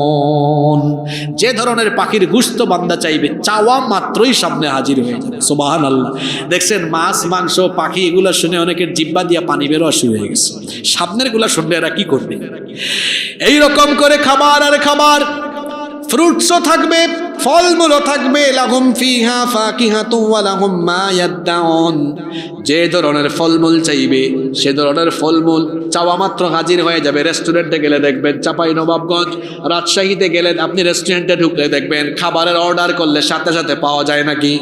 কিছুক্ষণ অর্ডার করার পরে কিছুক্ষণ অপেক্ষা করতে হয়, কিন্তু জান্নাতে কোনো অপেক্ষা করা লাগবে না। বান্দা যখনই চাইবে, চাওয়া মাত্রই সেই খাবার তার সামনে পরিবেশন হয়ে যাবে। সুবহানাল্লাহ। জান্নাতীরা ফলমূল খেতে থাকবে, আপেল থাকবে, আঙ্গুর থাকবে, বেদানা থাকবে। বাংলাদেশে যা যা খেয়েছেন, পৃথিবীতে যা যা খেয়েছেন সবই থাকবে। আবার যা খান নাই, দেখেন নাই, এগুলাও থাকবে। কিন্তু আমরা তো জাতে মানুষ, আমাদের মধ্যে এমন এমন স্বভাব আছে, আমরা মাঝে মাঝে মাঝে মাঝে অতিরিক্ত কথা বলি। জান্নাতীরা যখন দেখবে আম আছে তো বলবে, আল্লাহ চাঁপাইনবাবগঞ্জের মানুষ এত আম খাইছি, জান্নাতে আবার আম দিছো কেন? কাঁঠাল তো আছে, কাঁঠাল খাইছি দুনিয়া, এখন আবার দিয়েছো কেন? এটা কিন্তু কোরআনের আয়াত। শুনেন, আল্লাহ বলছেন, কুল্লামা রুজিকু মিনহা মিন সামারাতির রিজকান ক্বালু হাযাল্লাযী রুজিকনা মিন ক্বাবলু ওয়া উতু বিহি মুতাশাবিহা। এগুলো তো আমরা আগেও খেয়েছি, এখন আবার দিয়েছো কেন? আল্লাহ তখন বলবেন, দুনিয়ায় যে খেয়েছো এগুলা তো সব সময় টাটকা পাও নাই। বলেন তো, দুনিয়াবি খাদ্যের মধ্যে ভেজাল আছে না নাই? আর ভেজাল খাইতে খাইতে বাঙালি এমন অভ্যস্ত হয়েছে, ভেজাল না খাইলে অসুস্থ হয়। এত ভেজাল খায়, ভেজাল খাইতে খাইতে অবস্থা খারাপ। আল্লাহ বলবেন, দুনিয়ায় যা খেয়েছে এগুলোর অনেকগুলোতে ভেজাল ছিল, কিছু হয়তো ফ্রেশ ছিল।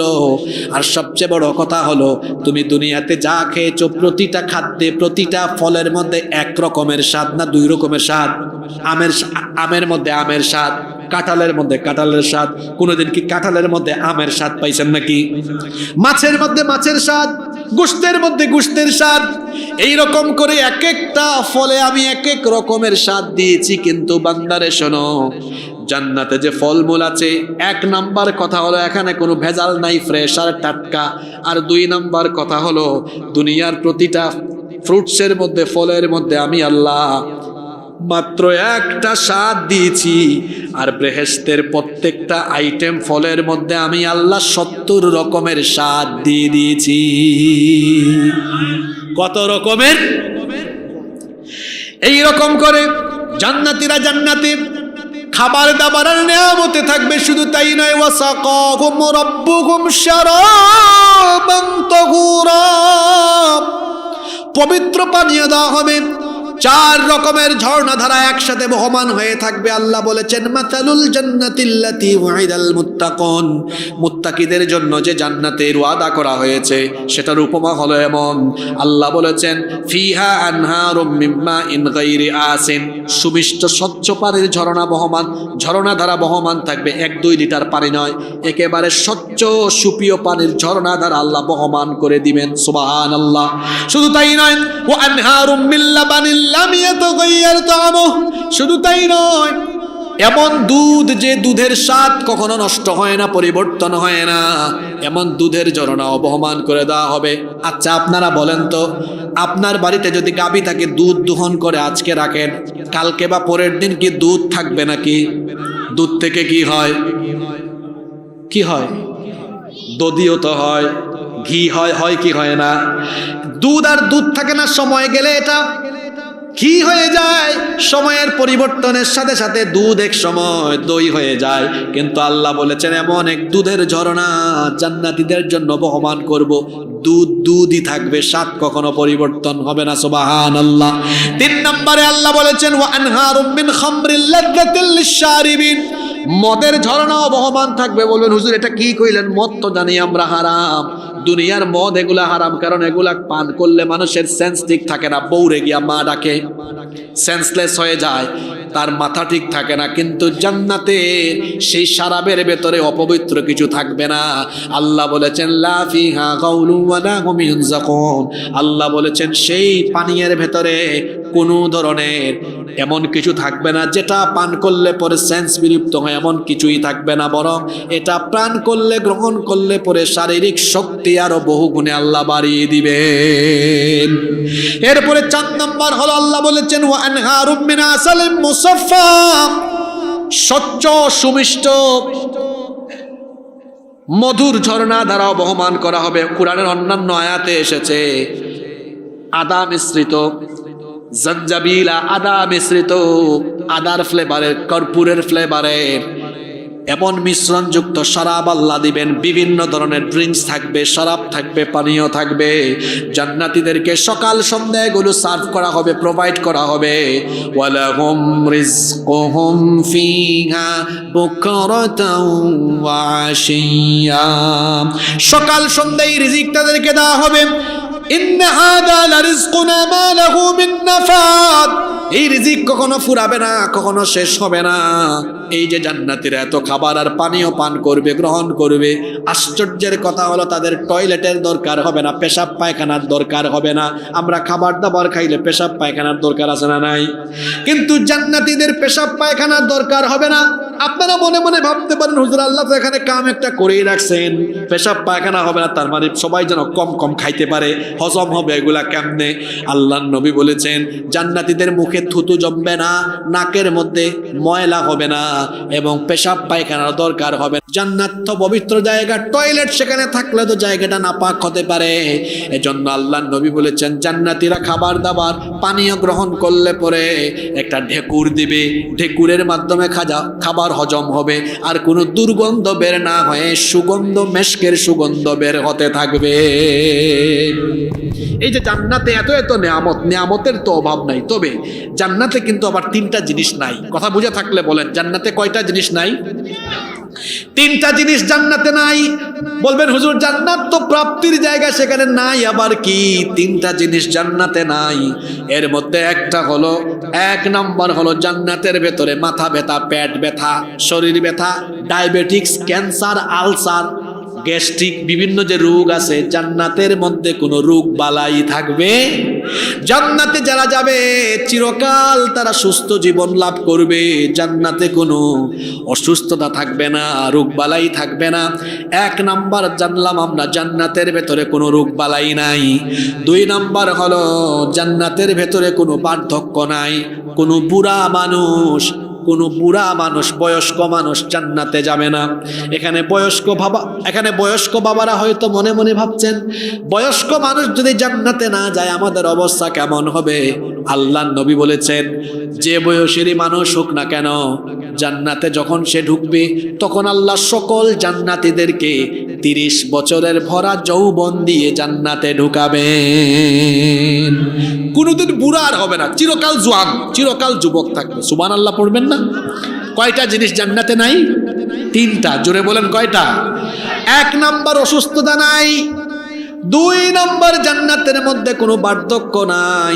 3 নাম্বার হলো জান্নাতের মধ্যে কোনো মৌত নাই, মরণ নাই।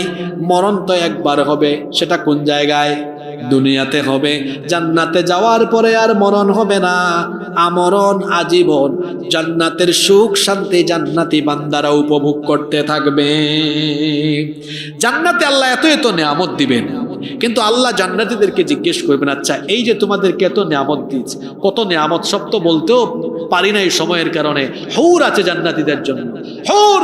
এগুলো কেমন? হ্যাঁ যুবকেরা, মেয়েদেরকে দেখলে পাগল হয়ে যাও। এক একজন হুরের সৌন্দর্য নবীজি বলেছেন কান্নাহুন্নাল ইয়াকুতু ওয়াল মারজান। আবার অন্য আয়াতে বলেছেন লুলুইম মাকনুন। ঝিনুকের মধ্যে যেমন মুক্তা লুকিয়ে থাকে, ইয়াকুত আর মতির চাইতেও আরো সৌন্দর্য তাদের বেশি। এমনকি নবীজি বলেছেন যদি কোনো একজন হুরকে দুনিয়ার আসমানে উকি দেওয়ার পারমিশন দেওয়া হতো তাহলে তাদের রূপের ঝলকে দুনিয়ার সবকিছু সৌন্দর্য ম্লান হয়ে যেত। সুবহানাল্লাহ, এত সৌন্দর্য, এত সৌন্দর্য। এরকম হৌর আল্লাহ জান্নাতীদের জন্য রেখেছেন, ডাগর ডাগর চোখওয়ালা। আল্লাহ বলেছেন হৌরুন আইন, হরিণের মতো যাদের টানা টানা চোখ, এদের সৌন্দর্য তো বলে শেষ করা যাবে না। সুহাসিনী, সুকেশিনী, সুভাষিনী, অপ্সরা, রূপবতী, অনন্যা, এক কথা এরা এত সুন্দর, এদেরকে আল্লাহ এত সৌন্দর্য মণ্ডিত করে বানিয়েছেন, দুনিয়ার নারীরা এদের সৌন্দর্যের কাছে কিছুই না। আল্লাহু আকবার। জান্নাতে এত এত নিয়ামত জান্নাতীরা পাবে। আল্লাহ বলবেন কি ব্যাপার জান্নাতীরা, খুশি হইছো নাকি এগুলো পাইয়া? এত এত নিয়ামত যে শুনলেন, এগুলা পাইলে আপনারা খুশি না বেজার? যারা কথা কয় না এরা কি বেজার নাকি? সবাই খুশি না বেজার? আল্লাহ এবার বলবেন ওয়ালাদাইনা মাজিদ, আমার কাছে আরো বেশি বেশি আছে। বান্দা তো অবাক, কি ব্যাপার, এত নিয়ামত আল্লাহ দিয়েছেন, আল্লাহ বলতেছেন আরো বেশি আছে। আরো বেশি এটা আবার কি? আরো বেশি সেটা কি হতে পারে? বান্দারা বুঝবে কিন্তু মনে মনে সাহস করে বলতে পারবে না। অবশেষে মুখ খুলবেন আখিরি নবী, আমাদের প্রিয় নবী রাহমাতাল লিল আলামিন মুহাম্মাদুর রাসূলুল্লাহ, মহব্বতে আমরা বলি সাল্লাল্লাহু আলাইহি ওয়াসাল্লাম। নবীজি মুখ খুলে বলবেন ওগো আল্লাহ, তোমার বান্দারা তোমাকে না দেখে ঈমান এনে তোমাকে ভয় করে আজান হলে নামাজে গিয়েছে, তোমাকে ভয় করে সারাটা জীবন তোমার ভয়ে জীবন যাপন করেছে। তোমার বান্দারা জান্নাত পেয়েছে ঠিক, কিন্তু তোমাকে তো এখনো পায় নাই। তোমার বান্দারা এখনো দু নয়ন ভরে, দু চক্ষু মেলে তোমারে দেখতে পারে নাই। জান্নাত তো তুমি দিয়েছো, জান্নাত দেখিয়েছো, তোমার তৈরি করা জান্নাত আমাদেরকে দেখাইছো, কিন্তু আল্লাহ তুমি কি তোমার বান্দাদেরকে দেখা দিবা না? তোমার বান্দারা কি দু চোখ ভরে, নয়ন ভরে, মন প্রাণ ভরে তোমাকে একটু দেখবে না? আল্লাহ নবী যখন এই কথা বলবেন, আল্লাহ বলবেন অবশ্যই অবশ্যই আজ আমি আমার বান্দাদের চোখের সামনে সরাসরি হাজির হব। ও আমার বাবারা, আমার ভাইয়েরা, বলেন তো এই দুনিয়াটাকে আল্লাহ এত সুন্দর করে বানিয়েছেন, মানুষগুলোকে আল্লাহ এত সুন্দর করে বানিয়েছেন, যিনি বানিয়েছেন সেই আল্লাহ সুন্দর হবেন এর থেকে কম না আরো বেশি? দুনিয়া সুন্দর, মানুষ সুন্দর, আসমান সুন্দর, জমিন সুন্দর, সুন্দরে সুন্দরে পাল্লা, জানি না কত সুন্দর তুমি আল্লাহ, জানি না কত সুন্দর তুমি আল্লাহ।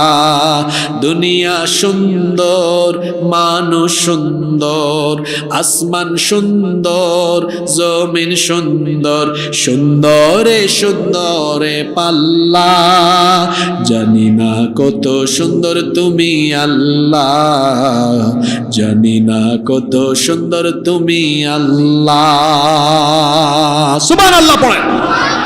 আল্লাহ বলবেন ও আমার নবী, অবশ্যই অবশ্যই আমি আজ আমার বান্দাদের সামনে হাজির হব। কোরআনে কারিমে আল্লাহ বলেছেন ওয়াজা রাব্বুকা ওয়াল মালাকু সাফফান সাফফা, ফেরেশতারা লাইন ধরে সারিবদ্ধ হয়ে দাঁড়াবে, আর আল্লাহ তাআলা সেদিন তার ৭০,০০০ নূরের পর্দা সরিয়ে আল্লাহ বান্দার সামনে আসবেন। এই কথা শুনে সাহাবীরা নবীজিকে প্রশ্ন করেছিলেন। এই হাদিসটি এসেছে বুখারী শরীফের ভেতরে। হাদিসটি বর্ণনা করেছেন সর্বাধিক হাদিস বর্ণনাকারী সাহাবী সাইয়্যিদুল মুহাদ্দিসিন আবু হুরায়রা রাদিয়াল্লাহু আনহু। তিনি বলেছেন সাহাবীরা নবীজিকে জিজ্ঞেস করলেন, ইয়া রাসূলুল্লাহ, আমরা সকলে বলি সাল্লাল্লাহু আলাইহি ওয়াসাল্লাম, হাল নারা রাব্বুনা ইয়াউমাল কিয়ামা, সত্যি সত্যি কি আমরা কিয়ামতের দিন আমাদের রবকে দেখতে পারবো নাকি? আল্লাহর নবী তখন বললেন, হাল তুদাররুনা ফি রুইয়াতিল কমারি লাইলাতাল বদর, মেঘমুক্ত স্বচ্ছ আকাশে আকাশের চাঁদ দেখতে কি তোমাদের কোনো সমস্যা হয় নাকি? সাহাবীরা বললেন না। নবীজি আবারও প্রশ্ন করলেন, হাল তুদাররুনা ফিশ শামসি লাইসা দুনাহা সাহাব, মেঘমুক্ত পরিচ্ছন্ন আকাশে দিনের বেলা সূর্য দেখতে তোমাদের কষ্ট হয় নাকি? নবীজি যখন এই প্রশ্ন করলেন, সাহাবীরা বললেন না। আল্লাহর নবী তখন বললেন, ফা ইন্নাকুম তারাউনাহু কাযালিক, আল্লাহর নবী বললেন যেভাবে করে রাতের বেলা স্বচ্ছ আকাশে আকাশের চাঁদ পরিষ্কার দেখা যায়, যায়, দিনের বেলা স্বচ্ছ আকাশে আকাশের সূর্য পরিষ্কার দেখা যায়, তেমনি ভাবে কিয়ামতের দিন সুস্পষ্ট সরাসরি কোনো প্রকার বিঘ্নতা অন্তরায় ছাড়া তোমাদের রবকে দু চোখের সামনে তোমরা দেখতে পাবে। আপনারা মনে হয় আল্লাহরে দেখতে পাইলে খুশি না? খুশি না বেজার? আমরা তো এটাই চাই, জান্নাত চাই না, আল্লাহরে চাই। বলবেন হুজুর এটা কেমন কথা? কিচ্ছা একটা মনে পড়ছে, বলবো? এক লোক বিয়ে করছে তিনটা। কয়টা? একদিন তিন বউরে রাখছে। প্রথম বউকে জিজ্ঞেস করতেছে, প্রিয়তমা তুমি আমার কাছে কি চাও? কয় আপনার না অনেক জায়গা জমি আছে, কিছু জায়গা জমি আমার নামে লিখে দেন। দ্বিতীয় বউকে জিজ্ঞেস করছে, কি গো তুমি কি চাও? বলতেছে আপনার তো 2-3টা বাড়ি আছে, একটা বাড়ি আমারে দিয়ে দেন, আমার নামে লিখে দেন। এবার ছোটটাকে একদম 3 নাম্বারটারে জিজ্ঞেস করছে, কি গো তুমি কি চাও? আমি কিছুই চাই না, আমি আপনারে চাই। 3 নাম্বারটার উত্তর একটু আলাদা না? হ্যাঁ? তখন হাজব্যান্ড জিজ্ঞেস করছে, বাকি 2 বউ তো স্পেসিফিক কিছু না কিছু চেয়েছে, তুমি স্পেসিফিক কিছু চাইলা না, আমাকে চাইলা কেন বলো তো? আপনার 2 বউ এরা 2টাই বোকা, আমি এদের মতো বোকা না, আমি স্পেসিফিক কিছু না চেয়ে আপনাকে চাইছি এই কারণে, কারণ আমি জানি আপনাকে পাওয়া মানে আপনার সব জিনিস অটোমেটিক আমার হয়ে যাওয়া।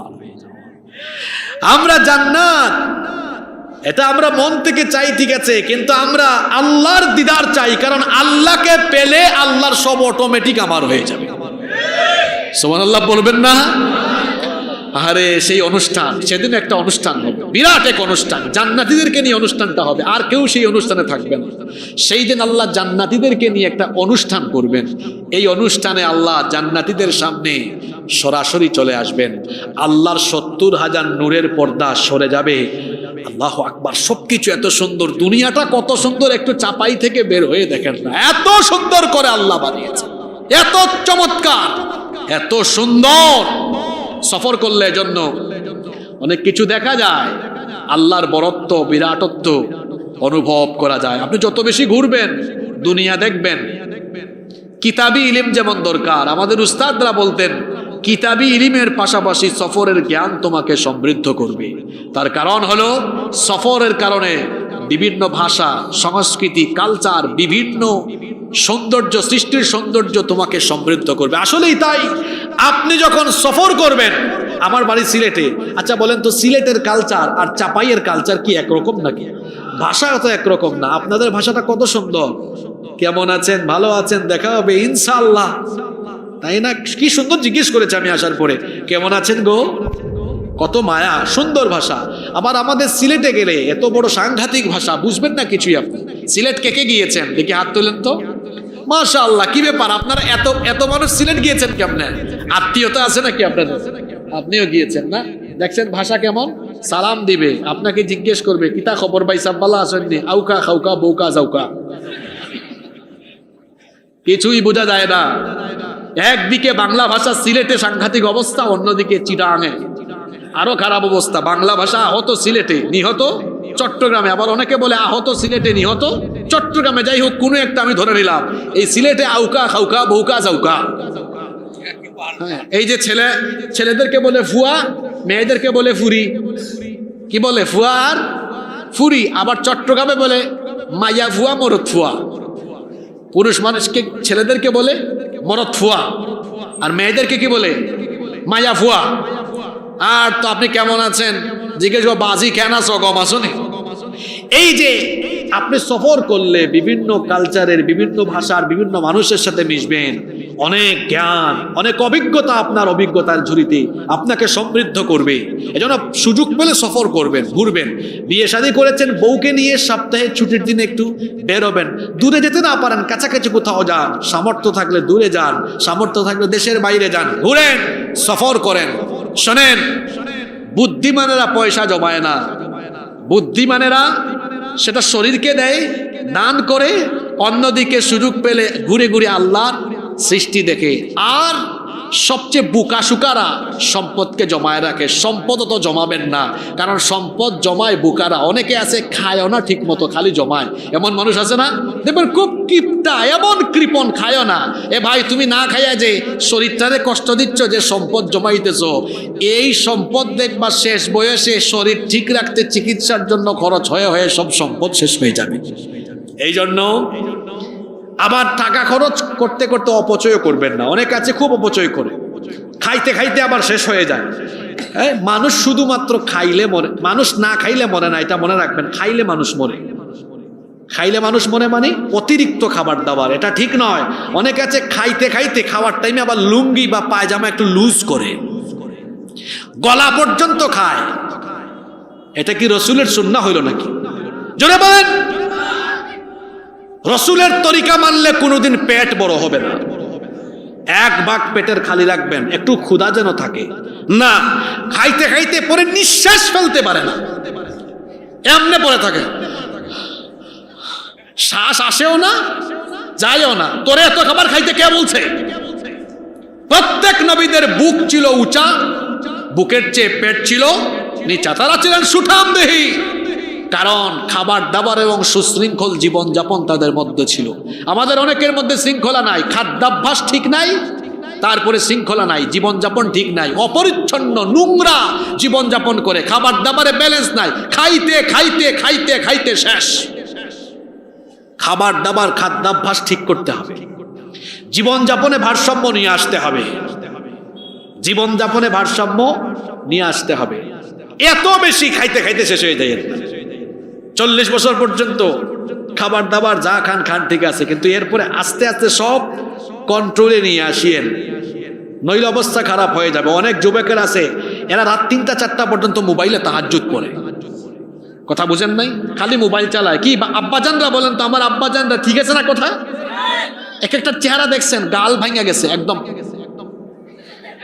তুমি যুবক মানুষ, তোমার গাল ভেঙে গেল কেন? আর তোমার চেহারা এত বিচি উঠেছে কেন? এত ব্রণ কেন? চেহারা সুরতের এই অবস্থা কেন? কারণ তুমি রাতের বেলা না ঘুমায়া ইন্টারনেটে আর মোবাইলে পরে থেকে রাত 3টা 4টা পর্যন্ত তুমি খারাপ জায়গায়, তুমি তোমার যৌবনের অপব্যবহার করে, যৌবন নষ্ট করে তুমি তোমার শরীরকে শেষ করে দিয়েছ। ঘুমাও, ঠিকঠাক মতো ঘুমাও। তুমি জোয়ান মানুষ, তোমার চেহারা একটা সৌন্দর্য থাকা লাগবে। অত ঠিক মতো ঘুমায় না, এত বেশি রাত জাগবেন না, খাবার দাবার পরিমিত খাবেন, অতিরিক্ত খেতে যাবেন না। চলাফেরা, জীবনযাপন, খাদ্যাভ্যাসে ভারসাম্য নিয়ে আসুন, রসুলের সুন্নাহ মেনটেন করুন। মনে রাখবেন, রসুলের সুন্নাহর ভেতরেই আমাদের জীবনের সফলতা নিহিত রয়েছে। আল্লাহ আমাদেরকে সুন্নাহ মোতাবেক চলার তৌফিক দাও। কোথায় ছিলাম মনে আছে? ওই জান্নাতীদেরকে নিয়ে একটা অনুষ্ঠান হবে, সেই অনুষ্ঠানে আল্লাহ আসবেন, জান্নাতীরা আল্লাহর দিকে তাকায় থাকবে, আল্লাহ জান্নাতীদের দিকে তাকায় থাকবেন। কত সময় এভাবে যে চলে যাবে বান্দা টেরও পাবে না। আল্লাহু আকবার। আল্লাহ ইয়া রব, এই অনুষ্ঠানে আমরা থাকার মতো যোগ্যতা আমাদের নাই, আমরা জানি, কারণ শয়তানের ধোঁকায় তো সারাক্ষণ আমরা গুনাহ করি।